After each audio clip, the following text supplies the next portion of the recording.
Olá, alunos de segundo ano, tudo certo? Espero que sejam todos muito bem, saudáveis, né? Que é o que importa, né? A coisa ainda vai longe, provavelmente. Mas vamos nos concentrar, então, né?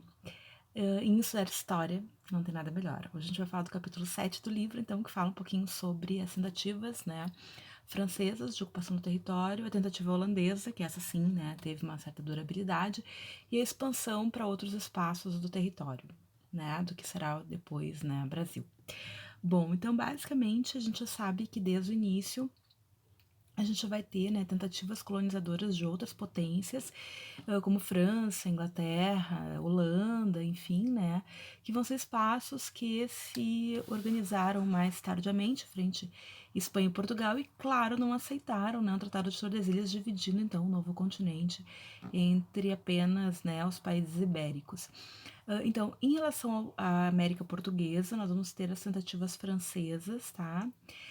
No século XVI, no início do século XVII, no qual então os franceses vão tentar buscar então esses territórios. A gente tem que lembrar que a França também tem uma série de situações de perseguição religiosa, né? Nós temos lá os protestantes franceses sendo perseguidos, também querendo buscar um outro espaço, né? E a coroa francesa também querendo ter um espaço, um território colonial também. Então a primeira tentativa vai ser então em 1555, né? Que vai ser fundada então, né? A chamada França Antártica, na região onde hoje, né, é o Rio de Janeiro, na região ali da Baía da Guanabara. Aquela região, então, vai ser ocupada pelos franceses, que vão fazer uma série de contatos com os indígenas. A gente tem que lembrar que tem uma série de agrupamentos indígenas, né? Alguns vão estar aliados aos portugueses, outros vão ser inimigos dos portugueses, e com isso, então, vai ter um grupo que vai se aliar aos franceses. Isso vai ser considerado conhecido como Confederação dos Tamoios, então esse grupo indígena que vai fazer alianças com os franceses para que permitindo, né, que eles se estabelecessem naquele território, né?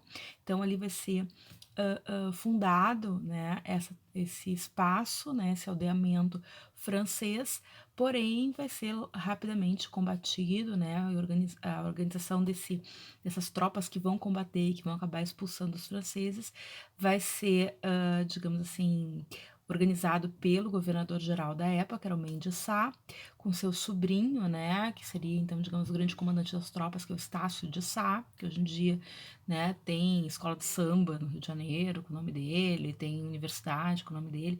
Então, ele era esse comandante, sobrinho, né, do Mendes Sá, e eles vão, então, né, uma série de guerras vão ocorrer, até que, então, os franceses acabam sendo expulsos, né, lembrando, então, que nós vamos ter uma grande guerra envolvendo não só franceses e portugueses, mas também indígenas que, digamos assim, rivalizavam e que estavam, né, alguns grupos de um lado, outros grupos do outro, né. Então, os franceses acabam sendo expulsos em 1567 e mais tarde vão tentar novamente, né, ocupar um território, mas aí mais ao norte, que era um pouco mais, em tese, digamos assim, em aberto, né? Então lá eles vão fazer também um forte, né?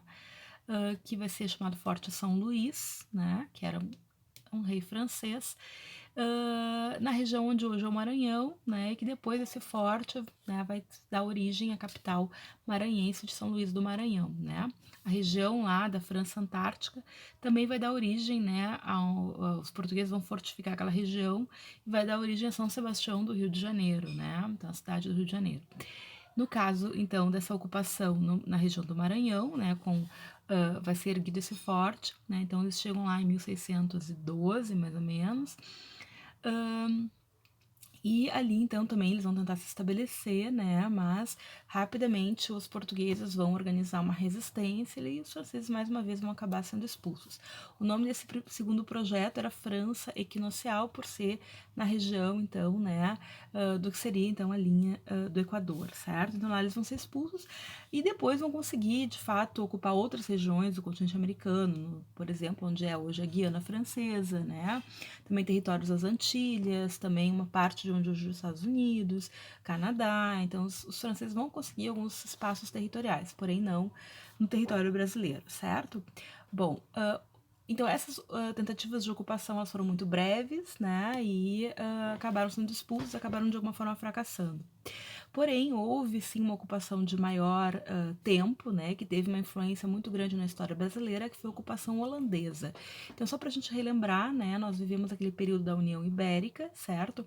Que foi o momento então em que o rei espanhol, né, Espanha é a grande potência do período, ele tomou Portugal, né, ao controle administrativo de Portugal, porque Portugal ficou com um trono vago. Então houve essa unificação. Não que Portugal tenha desaparecido, tenha perdido completamente a sua independência, enfim.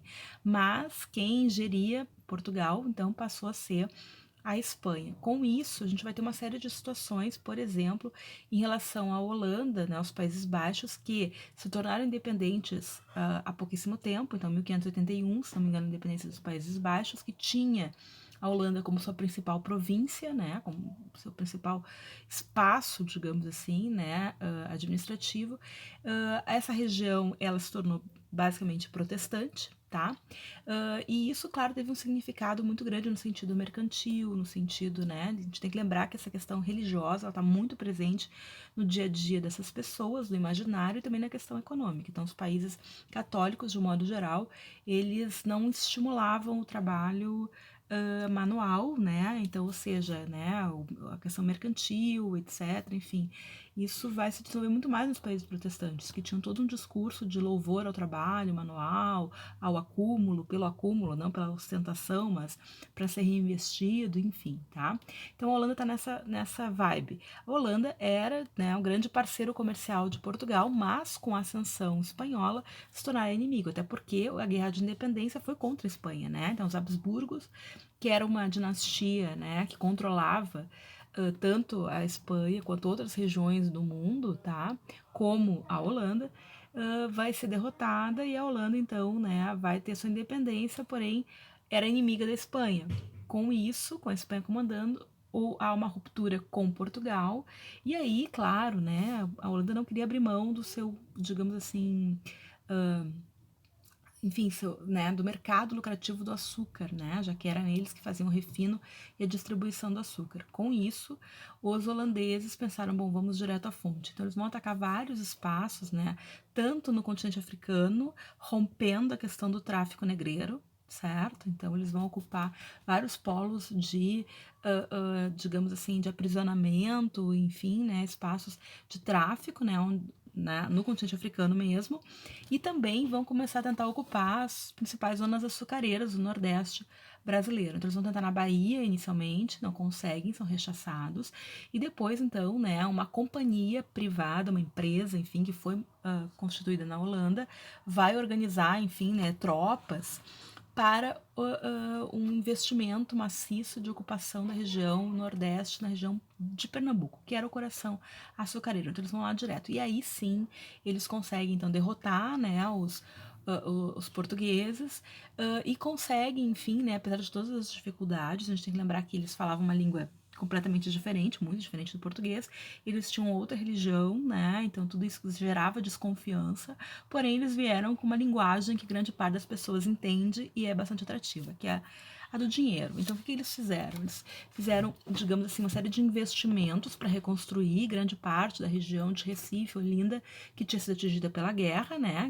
Eles mesmos promoveram, e também conseguiram então interiorizar, né, e cooptar muitos dos senhores de engenho, oferecendo empréstimos, oferecendo investimentos em equipamentos, empréstimos que seriam pagos, enfim, né, com muito tempo de prestações, enfim, né? Então eles deram uma série de vantagens para esse grupo que se sentiu atraído e que acabou aderindo de alguma forma, então, né? E eles puderam de fato acabar se estabelecendo. E o projeto holandês, é claro que essa companhia queria o quê? Queria lucro, né? O açúcar tinha um valor alto no mercado naquele momento. E eles mandaram para cá um administrador, que é o Conde Maurício de Nassau, que vai fazer uma série de, digamos, modificações e melhorias, digamos assim, na região de Recife, certo?